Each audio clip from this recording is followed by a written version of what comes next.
വേനൽച്ചൂടിന് ആശ്വാസമായി കോഴിക്കോട് മഴ പെയ്തിരിക്കുന്നു. കോഴിക്കോട് നഗരത്തിൽ ഉൾപ്പെടെ ശക്തമായ മഴയാണ് പെയ്തത്. കൂടുതൽ വിവരങ്ങളുമായി കോഴിക്കോട് നിന്ന് അനഘ ചേരുകയാണ്. അനഘ, ഏതായാലും മഴ തുടരുകയാണെന്ന് തോന്നുന്നു. അനഘ കുടയൊക്കെ പിടിച്ചാണ് നിൽക്കുന്നത്. ശക്തമായ മഴയുണ്ടോ?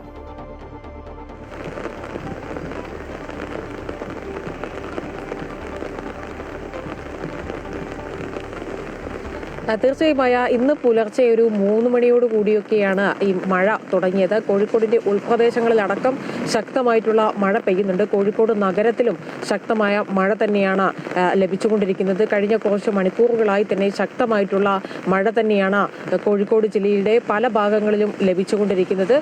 ജില്ലയിലെ പല ഭാഗങ്ങളിലും ഇത്തരത്തിൽ വൈദ്യുതി ബന്ധങ്ങളടക്കം വിച്ഛേദിക്കപ്പെടുന്ന ഒരു സാഹചര്യവും ഉണ്ടായിട്ടുണ്ട്. ഏതായാലും ഇന്ന് പലയിടങ്ങളിലും യെല്ലോ അലേർട്ട് പ്രഖ്യാപിച്ചിട്ടുണ്ട്. വടക്കൻ കേരളത്തിലടക്കം ശക്തമായിട്ടുള്ള മഴ ലഭിക്കും എന്നുള്ളൊരു മുന്നറിയിപ്പും ലഭ്യമായിട്ടുണ്ട്. ഏതായാലും കഴിഞ്ഞ കുറച്ച് മണിക്കൂറുകളായി ഈ വേനൽ ചൂടിന് ആശ്വാസമായി മഴ ലഭിച്ചുകൊണ്ടിരിക്കുകയാണ്. മായ അനഘയാണ് വിവരങ്ങൾ നൽകിയത്. കോഴിക്കോട് നിന്ന് വേനൽച്ചൂടിന് അല്പം ആശ്വാസമായിരിക്കുകയാണ്. കോഴിക്കോട് മഴ പെയ്യുന്നുണ്ട്. പുലർച്ചെ തുടങ്ങിയ മഴയാണ്, അത് തുടരുകയാണ് ഇപ്പോഴും.